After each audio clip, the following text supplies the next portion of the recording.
નમસ્કાર ખેડૂત મિત્રો, જીએસટીનો નવા જે દરો છે તેનો અમલ 22મી સપ્ટેમ્બર એટલે કે નવરાત્રિના પ્રથમ દિવસથી થવાનો છે. તો તેની અંદર સરકારે મહત્વની જાહેરાત કરી છે એ જાણીએ. આપ નવા હો તો ચેનલને સબસ્ક્રાઇબ, લાઇક અને શેર કરજો. કૃષિ યાંત્રીકરણ યોજનાના લાભાર્થી ખેડૂતોને નવા જીએસટી દરનો લાભ મળી શકે તે હેતુસર ટ્રેક્ટર સહિતના ખેત સાધનોની ખરીદી માટેની સમય મર્યાદા 30 દિવસ સુધી લંબાવવામાં આવી છે.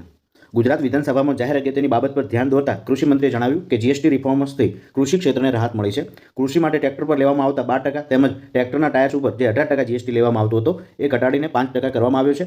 આ નિર્ણયથી ખેડૂતોને ટ્રેક્ટર ખરીદી માટે સરકારની 1 લાખની સબસિડી ઉપરાંત અંદાજિત બીજા 35 થી 45 હજાર જેટલો ફાયદો થશે. ખેડૂતોને જીએસટીના નવા દરનો પણ લાભ મળે તે માટે રાજ્ય સરકારે નિર્ણય કર્યો છે કે રાજ્યના કેટલાક ખેડૂતોને ટ્રેક્ટર, ખેત ઓજારો સાધનોની ખરીદી માટે કૃષિ યાંત્રીકરણ યોજનામાં મંજૂરી આપવામાં આવેલી છે. જેમાં કેટલાક ખેડૂતો માટે કૃષિ સાધનોની ખરીદીની સમયમર્યાદા આગામી તારીખ 22 સપ્ટેમ્બર પહેલાં પૂર્ણ થવાની છે અથવા તો પૂર્ણ થઈ ગઈ છે. આવા ખેડૂતોને પણ નવા જીએસટી દરનો લાભ મળે તે માટે ખરીદીની સમયમર્યાદાને 22મી સપ્ટેમ્બરથી 30 દિવસ સુધી લંબાવાઈ છે, જેનાથી ખેડૂતોને એ લાભ મળી શકે અને ખેડૂતોને લગભગ 35 થી 45 હજાર જેટલો એ નાણાકીય લાભ થશે. તો જીએસટી દરનો અમલ 22મી સપ્ટેમ્બર થવાનો હોવાથી ખરીદીની સમયમર્યાદા 30 દિવસની રહેશે. એટલે જે ખેડૂતોને યોજનાઓનો મેસેજ આવી ગયો હોય કે તમારે ખરીદી લેવી વસ્તુ સાધનોની, તો એમણે રાહ જોવી 22મી સપ્ટેમ્બર પછી એ સાધનો ખરીદે જેથી લાભ થઈ શકે. તો અમારો વિડીયો તમામ ખેડૂતો સુધી શેર કરજો જેથી તમામ ખેડૂતોને લાભ મળી શકે. થેન્ક યુ, આભાર.